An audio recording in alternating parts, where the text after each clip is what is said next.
Scott, what changed for you guys in that first half when you were down 20 and were able to go on that amazing run in the second quarter? The physicality of our team in the second quarter. We were getting into them. We were getting stops and getting out and running. We were making shots. DB was back to being DB, which is nice.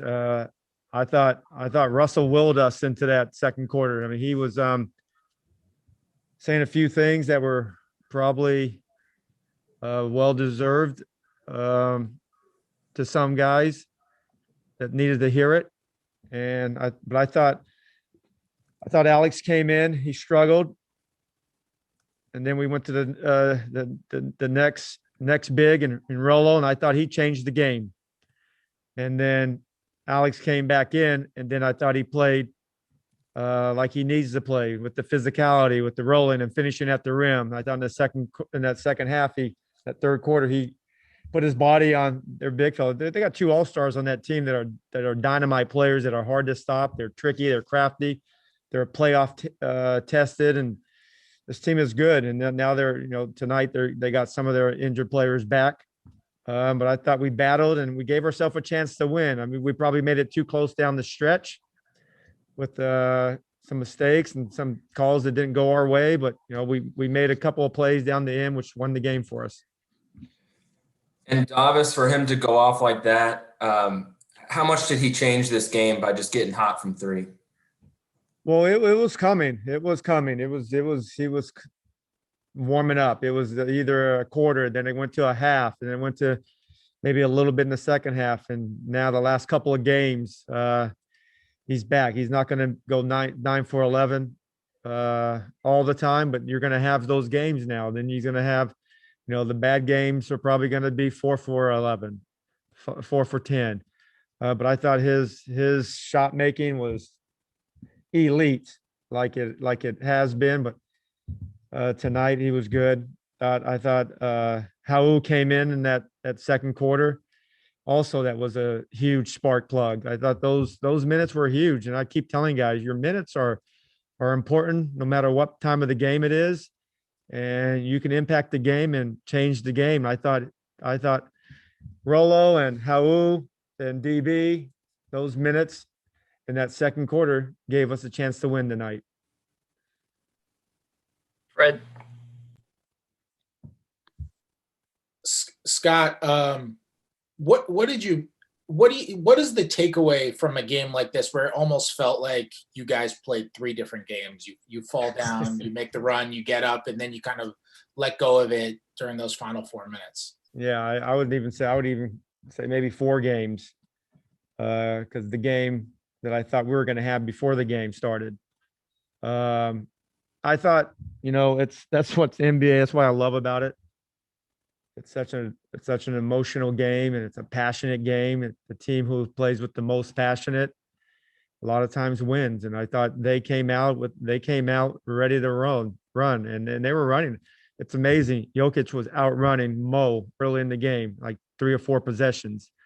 And they gave them a chance to just jump out us, and we were chasing that basketball all the way around. And you can't do that with one of the best passing shot making teams. And if you do that, you're going to be in for a long night. And we were about to get into a long night until those guys came in the second quarter and changed the game around. And we're the final defensive play of the game, where Murray hits the 3 and you guys are up 3. Were you supposed to foul there? What was the defense? No, well, we had a foul to give the play before, and then I think it took the clock down to under 6, 5-9. We've had some couple of mess ups in that situation throughout this year, and then we had a few of them in practice. So I wasn't confident enough to do it again. I know we haven't practiced a lot. We got a lot of young, inexperienced players on the floor, but I would like to do that, especially, over 5 seconds. But we didn't. So our next alternative was to make sure they catch it out, which we did. We were a little late on that last screen. We got lucky that he didn't, catch and shoot right away. But Rui knows. he said that he was too far out. I said, no, it's not anymore. Not anymore. There's a dozen players that there's no jump ball circles. That's their range. They practice it, they make it. And he knows that we needed to put that ball on the floor and give a better contest. But we got away with, these are all learning experience for some of our guys that they're playing. And I'm glad that we're in these moments. And, I knew we had a timeout. This, like I said, if we messed up a few of those already this year, and then practice, when we did have a practice about a week and a half ago, we messed up a couple of trying to foul, and we're not quite ready for that. But normally I would like to do that. Ava.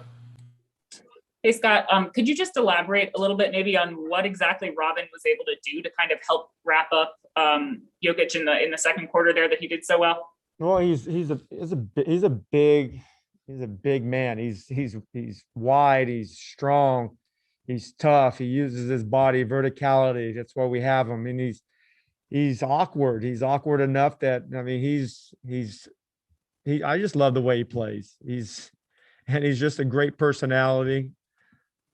He's turning into, like, the favorite. All the guys love him. Coaching staff loves him.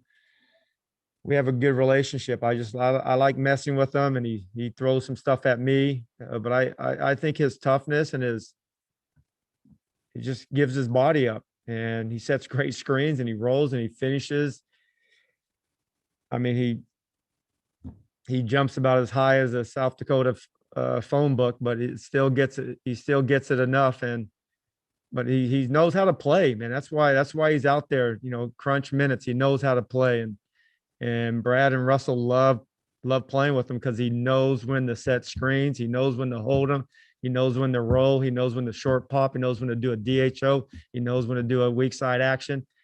And we don't have to teach him those things because it's just instinctually. But trust me, when he was 3 or 4 years in, he didn't know all those things either. He's 13 years in. It kind of helps. I'd never heard the South Dakota phone book one. Could you just speak on maybe the significance of this little streak that you guys have here with 3 games going into this really tough West Coast trip you have coming up? No, it's always, when we always want to win home games. We gave up a couple early in this stand. Not gave up, we just didn't have it. We were still, I thought the first, what was that, Toronto, and they just came in, they made a bunch of shots, and New York they just attacked us, and we messed up on a lot of our coverages that we were going over before the game. But it's always important to get that last game going on the road, because now let's face it, we're playing for the toughest teams. We're playing this team again. We're playing Portland on Saturday night, and then we got Monday and Tuesday Lakers Clippers day off, and we got tough game in Denver, and then a road trip, and then we got a tough game coming home against Minnesota, and then a back-to-back at Boston. So that's not going to be easy. And then it's just going to be tough. It's going to be tough, but we know what we have to do. And we got, Memphis and LA Clippers before we go off in our break, but we know we have to get this first home game, which was our last home game, was important. We'll take a few more here, but if anybody wants Davis Bertans, he's going to go ahead and start over in the secondary room in a minute. Well, that means that this is probably the last question. They don't want to talk to me. They'd rather talk to him. Ask him where he was late December. We needed a couple of those shots then. No, he's back. He's confident. Give him credit. The guy has fought through. No training camp, coming late, and then the protocol, missed 3 weeks. It's conditioning. When you're a shooter and a high level shooter, you need those legs, and he's coming back, and he's fought through it, and he's a mental tough kid, and that was easy for him to just, because he was missing shots that he normally makes in his sleep, and he's back to making them, and we're all excited for him. Scott, what makes him so effective at drawing fouls on the 3 as well? Because he has good footwork that he doesn't probably get enough credit for that. You have to have good footwork to get your balance, to get your spacing, and to get your shot and your hips and everything going in the right direction. And he has great footwork, and he has a quick and a high release. And he does it all basically in one motion with his body turning and getting his feet squared up, and everything's going towards the basket. And defenders, they know if they don't chase him hard, they're not going to be able to contest him because he's almost 7 feet tall and he shoots high and shoots quick.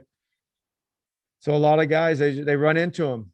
I mean, you have to give him landing. You have to give him a landing pad, and a lot of guys, you know, it's hard. I mean, we foul big time shooters like that as well, because you want to contest. If you don't contest these guys, man, they make them at a high clip, and that's how he gets them. The same thing with Garrison. He does the same thing. These guys are great footwork, and they make shots, and you have to chase them, and that's how they get 3 free throws per shot.